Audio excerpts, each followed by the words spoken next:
আমাদের যে গণা দিন আছে, আমরা ভাবতেছি একদিন পার করতেছি, আরেক দিন আসতেছে, আমরা দিন পার হচ্ছে আমাদের। কিন্তু ইমানদার মুসলমান ভাইরা আমার, ভালো করে বুঝেন, আল্লাহ রাব্বুল আলামিন বলেন, তোমার একটা সময় যাচ্ছে, তুমি এক কদম কবরের দিকে আগায় যাইতেছ, তোমার 1 ঘন্টা অতিক্রম হইল, তুমি 1 ঘন্টা কবরের দিকে অগ্রসর হইলা, একদিন তুমি সামনের দিকে অগ্রসর হইলা, তোমার একদিন মৃত্যু আগায় আসলো, 1 বছর অতিক্রম করলা, 1 বছর তোমার মৃত্যু আল্লাহ রাব্বুল আলামিন আগায় দিবে। এই জন্য আমার আপনার যে গোনা দিন আছে, মানে হায়াত আপনার আমার আস্তে আস্তে শেষ হয়ে যাইতেছে। আমরা ভাবতেছি হয়তো বা আমরা যৌবন কালে পৌঁছতেছি, আমরা বৃদ্ধা কালে পৌঁছতেছি। না না, আমরা এখন আগামীকাল আসতেছে, আগামী যে সময় আসতেছে, আগামী যে সেকেন্ড আসতেছে, এই সেকেন্ডও আমার হায়াত শেষ হয়ে যাচ্ছে। কথা বলেন ঠিক নাকি? এই জন্য আল্লাহর নবী সাল্লাল্লাহু আলাইহি সাল্লাম বলছেন, কবর এমন একটা ভয়ানক জায়গা, কবরে আসার আগে তুমি তোমার আমল ঠিক করে আসবে।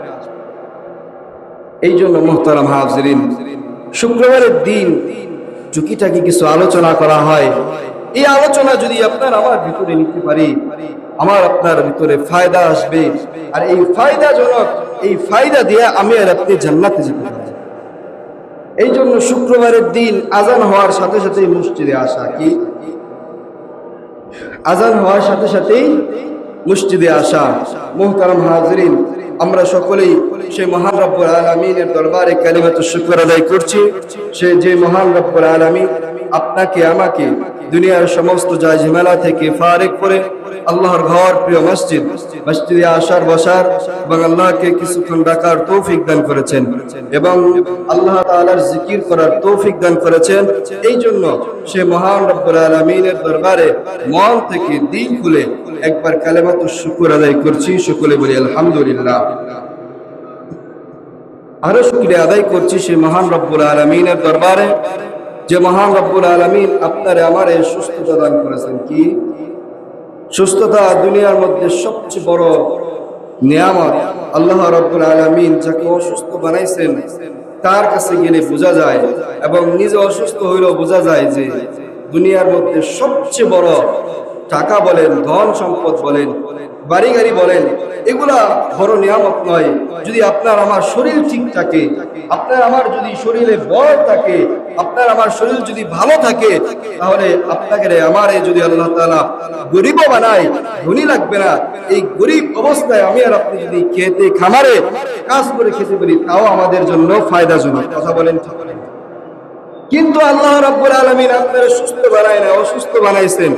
মনে করেন আপনাকে আল্লাহ রাব্বুল আলামিন বিকলাঙ্গ বানাইছেন, অর্থাৎ আপনি প্যারালাইসিসের রোগী হয়ে গেছেন। আপনার একটা হাত কাজ করে না, একটা পা কাজ করে না।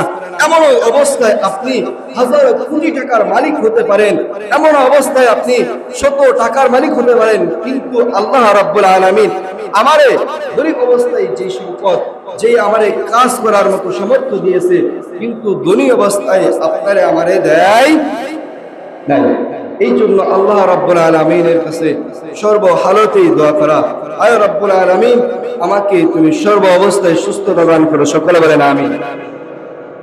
আমাদের সমাজে যারা অসুস্থ আছে, আমরা আজকে মিম্বার থেকে দোয়া করি, আল্লাহ রাব্বুল আলামিন তাদের সকলকেই, যারা অসুস্থ আছে, আল্লাহ রাব্বুল আলামিন সুস্থতা দান করেন। সকলে বলেন আমিন। মুহতারাম হাজিরিন, আপনাদের সামনে কোরআনুল কারীম থেকে একটা সূরা তেলাওয়াত করা হয়েছে।